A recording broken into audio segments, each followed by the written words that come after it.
नमस्कार, जय हिंद प्यारे विद्यार्थियों। आपके अपने यूट्यूब चैनल पर आपका हार्दिक स्वागत है। तो साथ ही ये सेशन आपके एसएससी सीएसएल के एग्ज़ाम के लिए काफ़ी इंपॉर्टेंट सेशन रहने वाला है। आई होप दोस्तों आप जितने मैं आपको इसमें लगभग 25 क्वेश्चनों का ये अपना मॉक टेस्ट रहने वाला है। आप इतने इसमें से दोस्तों कितना आपका स्कोर रहता है वो मुझे आप कमेंट बॉक्स में लिख कर बताएंगे। साथ साथ दोस्तों यदि आप चैनल पर पहली बार विजिट कर रहे हैं तो आपको दोस्तों इतना मैं आपको बताऊं कि दोस्तों आपके लिए कंटिन्यू आरपीएफ की क्लासेज हमने स्टार्ट कर दी है और दोस्तों आपके लिए सीएसएल की क्लास तो चल रही है। ठीक है, आपका पहला क्वेश्चन है कि दादा साहब फाल्के पुरस्कार किस क्षेत्र में दिया जाता है। तो प्यारे साथियों, दादा साहब फाल्के पुरस्कार जो है हाल ही में दोस्तों अमिताभ बच्चन ने मिला है ये पुरस्कार। ठीक है, ये आपके सिनेमा क्षेत्र के अंतर्गत दिया जाता है। ठीक है, नहीं दोस्तों आपसे ये इस प्रकार से क्वेश्चन आ सकता है कि सिनेमा क्षेत्र के अंतर्गत कौन सा पुरस्कार दिया जाता है, तो आपको यहाँ पर दादा साहब फाल्के पुरस्कार जो है ये आपको राइट करना होगा। ठीक है, नेक्स्ट क्वेश्चन है कि रविंद्रनाथ टैगोर को किस क्षेत्र में नोबेल पुरस्कार दिया गया है। आज पे यार विद्यार्थियों हम वो क्वेश्चन मैं आपको डिस्कस करूंगा जो आपकी एसएससी लगभग हर क्वेश्चन को हर एग्जाम में पुटअप करती है, यही वो क्वेश्चन है दोस्तों। ठीक है, तो रविंद्रनाथ टैगोर का दोस्तों यहाँ पर साहित्य से संबंध है। किस क्षेत्र में दोस्तों? साहित्य के क्षेत्र में दोस्तों इनको नोबेल पुरस्कार से सम्मानित किया गया है। ऑप्शन नंबर ए इस क्वेश्चन का राइट आंसर होगा। थर्ड क्वेश्चन दोस्तों आपका थर्ड क्वेश्चन क्या है कि मेघदूत किसकी रचना है। तो ये प्यारे विद्यार्थियों, मेघदूत आपकी सभी को पता है दोस्तों कालिदास की रचना है। और मेघदूत दोस्तों आपकी दिल्ली पुलिस के एग्जाम में एक क्वेश्चन आया था कि मेघदूत यानी कालिदास की रचना निम्न में से कौन सी नहीं है। इस प्रकार से क्वेश्चन फॉर्मेट में आपकी बार दिल्ली पुलिस एग्जाम में आ चुका है। तो आई होप दोस्तों ये क्वेश्चन आपको सीएचएसएल एग्जाम में देखने को मिल सकता है। ठीक है, तो एक नज़र इस क्वेश्चन को आप देख लेना। नेक्स्ट क्वेश्चन चौथा क्वेश्चन है कि ज्ञानपीठ पुरस्कार की शुरुआत कब हुई थी। तो प्यारे विद्यार्थियों 1965 है या 1966 है या 1950 या 1969। ज्ञानपीठ पुरस्कार की अगर बात आती है तो प्यारे विद्यार्थियों 1965 में इसकी शुरुआत हुई थी। ठीक है, ऑप्शन नंबर ए इस क्वेश्चन का राइट आंसर होगा। नेक्स्ट क्वेश्चन देखो दोस्तों, अभी तक अपने चैनल को आपने सब्सक्राइब नहीं किया है तो कंटिन्यू दोस्तों आपकी आरपीएफ की से और दोस्तों आपकी सीएचएसएल की क्लास चल रही है। तो आज ही अपने चैनल को सब्सक्राइब करना है और बेल आइकन ऑन करना है। ठीक है, और साथ साथ दोस्तों यदि आपको ये पीडीएफ चाहिए तो पीडीएफ हमारे टेलीग्राम ग्रुप है या दोस्तों हमारे व्हाट्सएप ग्रुप का मैंने लिंक डिस्कशन बॉक्स में दे रखा है। वहाँ जाकर दोस्तों अपने टेलीग्राम ग्रुप को ज्वाइन करना है और ये पीडीएफ आपको उपलब्ध करवा दी जाएगी।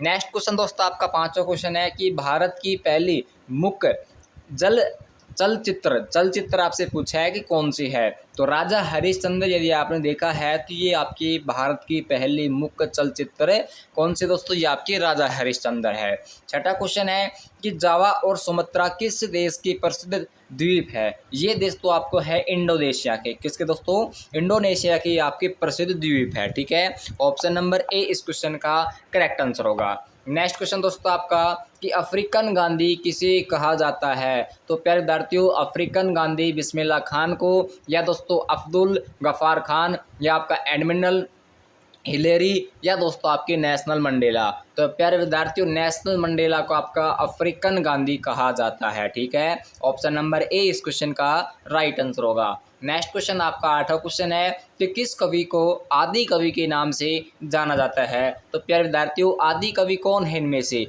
प्रेमचंद है, रामानंद सागर है, वाल्मीकि है, ये आपका कबीर है। तो प्यारे विद्यार्थियों, इस सेशन का यानी इस क्वेश्चन का जो करेक्ट आंसर होगा ये होगा दोस्तों वाल्मीकि। आदि कवि के रूप में हमें किसे जानेंगे दोस्तों? वाल्मीकि को जानेंगे। ठीक है, option number C is the right answer this question. Next question दोस्तों कि दिल्ली किस नदी के किनारे स्थित है। तो ये क्वेश्चन आपके लिए काफ़ी इंपॉर्टेंट रहने वाला है। जी आपसे प्रयागराज पूछ ले, जी आपसे मथुरा वृंदावन पूछ ले, इस प्रकार के जो क्वेश्चनों को फॉर्मेट है किस नदी के किनारे है या कौन सी नदी के किनारे बसा हुआ है, ये आपकी एग्जाम में लगभग ट्रेंड से चल रहे हैं। तो आपको पता है सर सयूर भी नहीं है और ना ही आपकी गंगा है, ना ही आपकी सतलुज नदी है। ठीक है, ये प्यारे विद्यार्थी जो नदी है ये आपकी यमुना नदी है। कौन सी नदी दोस्तों? ये आपकी यमुना नदी के अंतर्गत कौन से शहर बसा है दोस्तों? आपका दिल्ली बसा है। ठीक है, 10वां क्वेश्चन आता है कि आमार सोनार बंगला, आमार सोनार बंगला किस देश का राष्ट्रीय गीत है? बहुत ही शानदार, बांग्लादेश का है, भारत या पाकिस्तान या नेपाल? तो इस क्वेश्चन का जो करेक्ट आंसर होगा ये क्या होगा प्यारे विद्यार्थियों? ये होगा आपका सर बांग्लादेश का है। किसके देश का दोस्तों? बांग्लादेश का। कौन सा राष्ट्रीय गीत है? ये आपका अमार सोनार बांग्लादेश। ठीक है, बहुत बढ़िया साथियों। चलते आपका नेक्स्ट क्वेश्चन है कि करगिल दिवस कब मनाया जाता है? तो करगिल दिवस आपका 26 अप्रैल, 26 जुलाई, 26 जून, 26 अगस्त। तो इस क्वेश्चन का जो करेक्ट आंसर होगा ये होगा सर ऑप्शन नंबर सी, यानी कि 26 जुलाई को आपका कारगिल दिवस के रूप में मनाया जाता है। ठीक है, ऑप्शन नंबर सी को हम करेंगे लॉक। और चलते आपके नेक्स्ट क्वेश्चन पर कि कन्याकुमारी का रॉक मेमोरियल किस महापुरुष से संबंधित है? क्या है साथियों? कन्याकुमारी का रॉक मेमोरियल किस महापुरुष से संबंध है? तो स्वामी विवेकानंद है, या दयानंद सरस्वती है, या बालाजी विश्वनाथ है, या आपका राजीव गांधी है? इस क्वेश्चन को आप कर लेना नोट, क्योंकि ये दोस्तों आपकी एसएससी एमटीएस के अंतर्गत क्वेश्चन आया हुआ क्वेश्चन है। ठीक है, ये इस क्वेश्चन का right answer sir Vivekananda Swami ji. Kanyakumari का रॉक मेमोरियल ये महापुरुष दोस्तों आपकी विवेकानंद स्वामी जी है। ठीक है, नेक्स्ट क्वेश्चन दोस्तों आपका कि भारत का सबसे दक्षिणतम बिंदु कहलाता है? तो भारत का सबसे दक्षिणतम जो बिंदु है वो दोस्तों आपका है इंदिरा पॉइंट। कौन सा दोस्तों? इंदिरा पॉइंट इस क्वेश्चन का करेक्ट आंसर होगा। बहुत सारे विद्यार्थी इंदिरा को याद रहते हैं, लेकिन देखो यहाँ पर आपको पीछे का शब्द भी याद करना होगा कि इंदिरा जो पॉइंट है ये आपका भारत का दक्षिणतम बिंदु है। इंदिरा कोल नहीं होगा दोस्तों। ठीक है, इंदिरा पॉइंट होगा।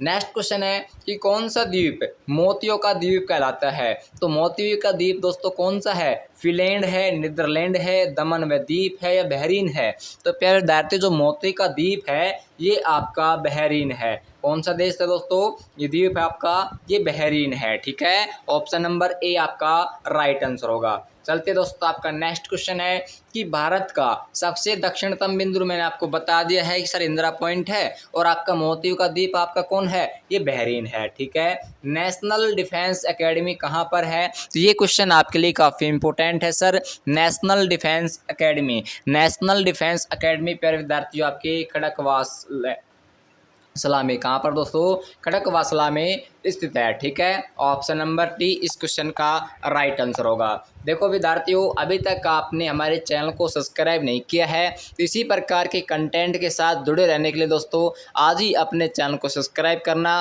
और बेल आइकन ऑन करना। यहाँ पर दोस्तों आपकी एसएससी एमटीएस के लिए आपने फॉर्म सबमिट नहीं किए हैं तो जल्दी से प्यारे विद्यार्थियों एसएससी एमटीएस के एग्जाम जो फॉर्म है फॉर्म सबमिट करो और दोस्तों अपनी तैयारी के साथ जुड़ जाओ। ठीक है, आपको कंटिन्यू एमटीएस की क्लासेज और प्यारे विद्यार्थियों आरपीएफ की क्लासेस भी अपने चैनल पर चलाई जा रही है। ठीक है, नेशनल डिफेंस एकेडमी कहाँ पर है तो जल्दी से बताएंगे सर। ये आपका मैंने बता दिया, ऑप्शन नंबर डी इसका लॉक कर देना। नेक्स्ट क्वेश्चन है कि केंद्रीय गन्ना प्रजनन संस्थान कहाँ स्थित है? तो कोयम्बटूर, दिल्ली, चेन्नई या आपके कानपुर? तो प्यारे विद्यार्थियों इस क्वेश्चन का जो राइट आंसर होगा ये होगा आपका कोयम्बटूर। क्या पूछा आपसे? केंद्रीय गन्ना प्रजनन संस्था, तो कोयम्बटूर में है। ठीक है, नेक्स्ट क्वेश्चन है कि मानव शरीर का सबसे व्यस्त अंग कौन सा है? सबसे बिजी अंग आपसे पूछा है तो सारे देखे जाए दोस्तों सारे के सारे बिजी होते हैं, लेकिन आपसे ये पूछ लिया है कि सबसे बिजी अंग कौन सा है? हृदय, मस्तिष्क, किडनी, आपकी आंखें हैं। तो प्यारे विद्यार्थियों आंखें तो कैसी हो सकती है? हृदय भी नहीं हो सकता है, ये आपका मस्तिष्क है। ठीक है, सबसे बिजी रहता है मस्तिष्क आपका, एक ही सेकंड में पता नहीं कहाँ से कहाँ चला जाता है। ठीक है, तो प्यारे विद्यार्थियों अभी तक आपने हमारे चैनल को सब्सक्राइब नहीं किया है तो जल्दी से जाकर चैनल को सब्सक्राइब करना है और बेल आइकन ऑन करना है, क्योंकि यहाँ पर दोस्तों आपके लिए कंटिन्यू क्लासेस चलाई जा रही है आपके सीएचएल, आरपीएफ और दोस्तों बहुत ही जल्द दोस्तों आपके लिए एमटीएस की क्लासेस भी हम लेकर आने वाले हैं। तो प्यारे विद्यार्थियों अभी यदि आपको ये पीडीएफ चाहिए तो पीडीएफ हमारे व्हाट्सएप ग्रुप या हमारे टेलीग्राम ग्रुप में आपको ये पीडीएफ जो है ये उपलब्ध करवा दी जाएगी। वहाँ जाकर प्यारे विद्यार्थियों इस पीडीएफ का आप ले सकोगे। ठीक है, और जल्दी सेशन को शेयर करना, अच्छी कंटेंट लगे दोस्तों लाइक करना, बेल आइकन ऑन करना है। ठीक है, तो मिलते हैं दोस्तों आपके नेक्स्ट क्लास में। जब तक के लिए दोस्तों प्यारे विद्यार्थियों धन्यवाद।